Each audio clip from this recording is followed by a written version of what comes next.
Let's mark our anniversary with an adventure, I suggested to my hardworking husband. He deserved a break, and I was eager to indulge us both.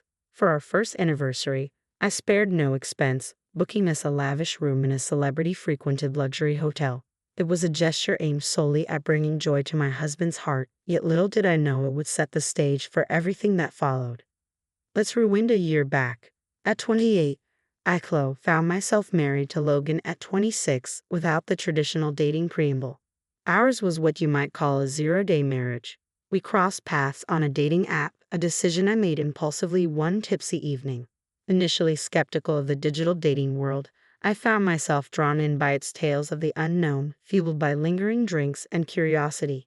Amidst a sea of conversations that often fizzled out, Logan stood out. After a month of daily exchanges, we agreed to meet, and from the moment we did, it felt like reconnecting with an old friend. On our first meeting, Logan proposed the idea of dating with marriage in mind, and despite my reservations, I went along with it. It was swift, perhaps too swift, but there was an undeniable pull between us. Before long, we were arranging family meetings, caught up in the whirlwind of our budding relationship. Looking back, I see now the signs I missed, the subtle cues that hinted at what was to come. As we gathered for the family meeting at Logan's home, his excitement was palpable. "Mom, I've brought home my future wife," he announced proudly.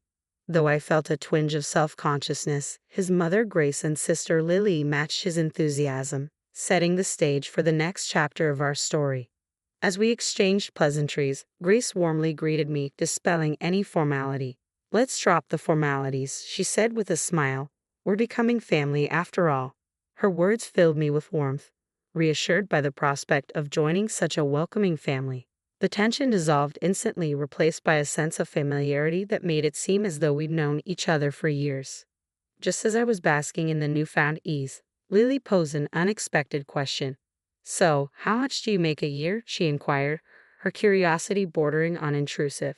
Logan swiftly intervened, offering an explanation. "I've just started a new job, so it's entry level for me. Cho's been a nurse for 8 years, so she earns about twice as much," he explained, a hint of pride in his voice. Grace's response caught me off guard. "Wow, you're rich. What a fortunate marriage," she exclaimed, patting Logan's shoulder approvingly. Although his modesty belied the situation, I couldn't shake the unease that crept in. The absence of Logan's father for the past 5 years meant they relied on Lily's part-time cleaning job and Grace's pension. Logan contributed from his meager earnings, a fact that seemed to escape the conversation. Then came the question of our living arrangements. "Where will you live?" Grace inquired, her curiosity tinged with expectation. "We have a condo," I replied, admitting I'd bought it last year, never anticipating marriage. Lily's response veered towards surprise and a hint of envy. "You own a condo. Must be nice," she remarked, a subtle suggestion of newfound wealth. I hastened to clarify, emphasizing that I financed it myself and that the mortgage wasn't significantly different from renting.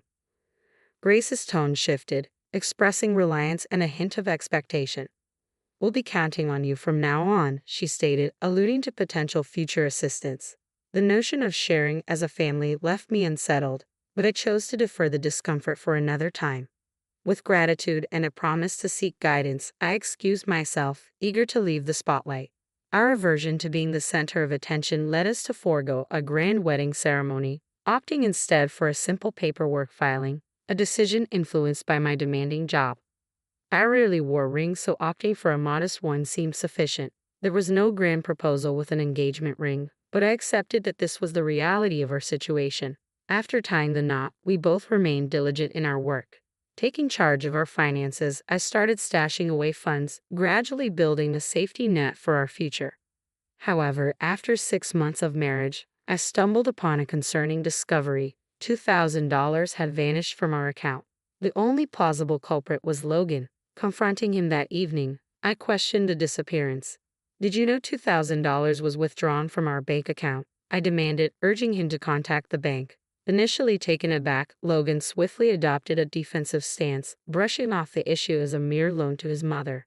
Infuriated by his nonchalant attitude, I pressed him further, emphasizing the importance of communication in financial matters. His dismissive response only fueled my frustration, with a sinking suspicion fueled by a previous encounter where his mother boasted of a casino win. I realized the money likely fueled her gambling habits.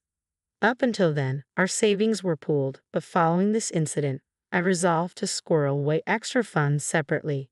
Despite this rift, I assumed Logan's demeanor would remain unchanged as long as family matters didn't surface. He was diligently employed, after all.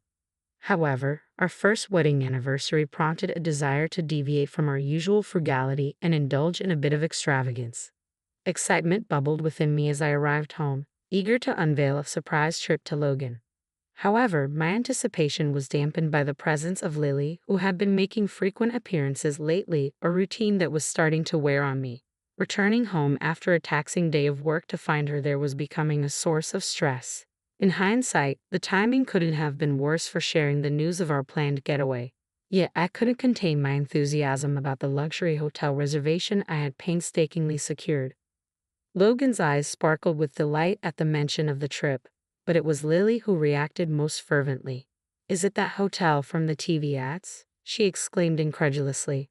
Her tone carried a hint of envy, which I met with a confident explanation. "Since we've never taken a trip alone, we decided to indulge this time," I asserted, recounting the nerve-wracking experience of securing the booking on the day slots opened. Lily's response dripped with resentment. "How unfair of you," she retorted, her words tinged with bitterness. "Just because you're a nurse doesn't mean you should hog all the travel opportunities." She appealed to a sense of familial obligation, urging us to relinquish the trip in an act of filial piety. However, I couldn't overlook her penchant for travel despite her claims of financial strain, nor her propensity for fare evasion, a behavior she boasted about shamelessly. Her thinly veiled attempts at manipulation left me resolute in my decision. "Absolutely not," I declared firmly, determined to stand my ground. "We've been saving for this trip, and Logan works tirelessly. We deserve this splurge." Lily's displeasure morphed into a pointed remark directed at Logan, casting aspersions on my character and our marriage. Despite the discord, I remained steadfast in my resolve. There was no way I would forfeit our long-awaited trip to appease Lily's sense of entitlement. I felt a surge of anger as Logan remained silent, his gaze fixed downward. His inability to defend me only fueled my frustration. As Lily departed, her muttered remark casting me as the villain, Logan's puzzled expression mirrored my own disappointment. The excitement surrounding our trip dissipated, replaced by an uncomfortable tension that lingered as we retired for the night in an awkward silence. Normally, a good night's sleep would ease my troubles, but the following day brought an unexpected turn of events. Logan's words struck me like a blow when he suggested going on the trip with his mother and sister instead, excluding me entirely. I was taken aback, vehemently opposed to the idea. I couldn't shake the suspicion that his sudden change of heart stemmed from the late-night texts flooding his phone, likely filled with manipulative words from his family. His accusation of my heartlessness only deepened the divide between us. Marriage, he argued, was about uniting families, not individual desires. Yet I couldn't shake the feeling of being unfairly targeted. Despite our attempts to reason with each other, the conversation devolved into a stalemate, leaving us at an impasse. The disappointment was palpable as what was meant to be a joyous occasion now soared into a source of conflict. Returning home the next day to a tense atmosphere, I found my mother-in-law and sister-in-law waiting for me. With a smug expression, my mother-in-law declared, "Welcome back. We've resolved the trip matter. It's settled. The trip will be for me, my daughter, and my son." Shocked into silence, I turned to Logan for an explanation, though deep down, I doubted any justification could appease my frustration. Logan's response only fueled my disbelief. "It's as my mom said," he explained. "I shared our recent issues with her, and she proposed this solution. I'm going, you're staying. That's final." Outraged by the lack of consideration, I finally lost my temper, demanding an explanation for their irrational decision. But Logan's reply was laced with venomous words, his anger boiling over. He belittled my profession and reduced me to a mere source of income, revealing a side of him I had never seen before. His psychological abuse cut deep, leaving me feeling foolish for the efforts I had invested in our relationship thus far. Witnessing the altercation, my sister-in-law interjected, urging us to make amends and join them on the trip. But the thought of acquiescing to their unreasonable demands was too much to bear. I couldn't tolerate Logan's dependency on his mother and sister any longer. I've reached a point where I realize I don't need to hold on to affection for Logan or his family anymore. My once warm feelings have cooled to the point where it feels like I've been living in a dream. The idea of going on a trip with someone I've grown to dislike so intensely is unbearable. If his family holds such significance for him, then perhaps it's time to end our relationship. Let's proceed with the divorce, just as I suggested. It seems like the only logical solution to this impasse. Logan agrees, albeit with a hint of relief, suggesting we discuss it further after the trip. For now, he insists, the trip must take precedence. Feeling defeated, I reluctantly concede, allowing his family to have their way. When I inform Logan of my decision, he's quick to express his gratitude, assuring me he'll buy me a souvenir and even suggesting I might want some time alone to relax. His cheerful demeanor grates on me, but I've resolved to see this through. Taking matters into my own hands, I arranged for the hotel reservation to be changed to Logan's name and adjusted to accommodate a party of 3. On the day of their departure, I take the day off to see them off, observing their excitement with a mixture of resignation and amusement. Their overly packed suitcases for a one-night trip draw a chuckle from me as they set off. With them gone, I'm left with a newfound sense of purpose. Over the next 2 days, I embark on a life-changing task, relocating all of Logan's belongings to a rented storage unit. As a minimalist, I don't have much to pack up, but the process keeps me busy and focused on the fresh start that lies ahead. With the help of a friend from work, we swiftly complete the task in less than 2 hours. Now, there's no reason for Logan to return. This condo, purchased in my name when I was single, will remain a sanctuary from him. The locksmith I've arranged arrives promptly, ensuring that Logan is permanently barred from entering the premises. Additionally, I've sought legal advice from a lawyer named Mason regarding the divorce proceedings. Armed with audio evidence of the psychological abuse I endured, Mason assures me of a guaranteed victory and offers to represent me. Relieved to have someone else handle the divorce talks, I focus on tying up loose ends. Meanwhile, Logan and his family are under the mistaken impression that the hotel stay is prepaid, unaware that I had only made reservations. As a gesture for our anniversary, I had even arranged for a fancy cake and champagne, intending to surprise him. However, all expenses were to be settled at checkout. As anticipated, my phone buzzes incessantly around checkout time, but I ignore the calls with a sense of satisfaction. I can only imagine their shock when confronted with the hefty bill at the hotel. True to my expectations, I end up in police custody, unable to pay.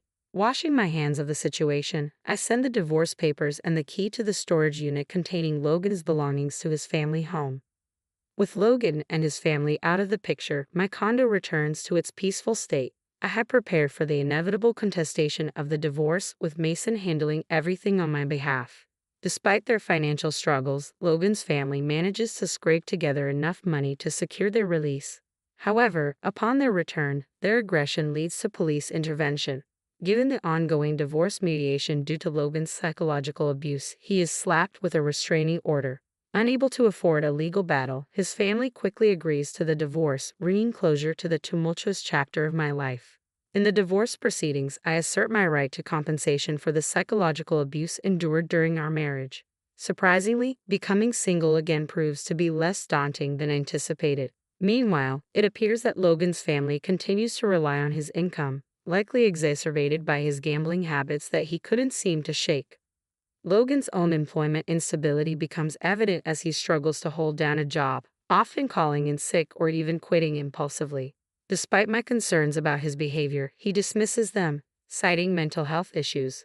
However, his inability to maintain steady employment leads to financial strain for his family. His sister's unemployment adds to their financial woes, and their refusal of welfare assistance only compounds their debt. To make matters worse, I've noticed suspicious characters lurking around their home, adding a sense of unease to their already turbulent situation. In contrast, my life post-divorce is remarkably stress-free. Flourishing in my career, I've even been promoted to supervisor, a role that I relish despite its challenges. With only myself to care for, I find I can cut corners on household chores, allowing me more time to focus on my own well-being. Though I hadn't planned on dating for a while, I found companionship with Caleb, a doctor who had been a supportive confidant before my marriage. Unlike my ex-husband, Caleb is both financially and emotionally stable. Still, I approach the idea of marriage cautiously now, mindful of the lessons learned from my past. Reflecting on my journey, I can't help but feel a sense of gratitude for the unexpected turn of events. In hindsight, I'm thankful that they took that ill-fated trip, unwittingly freeing me from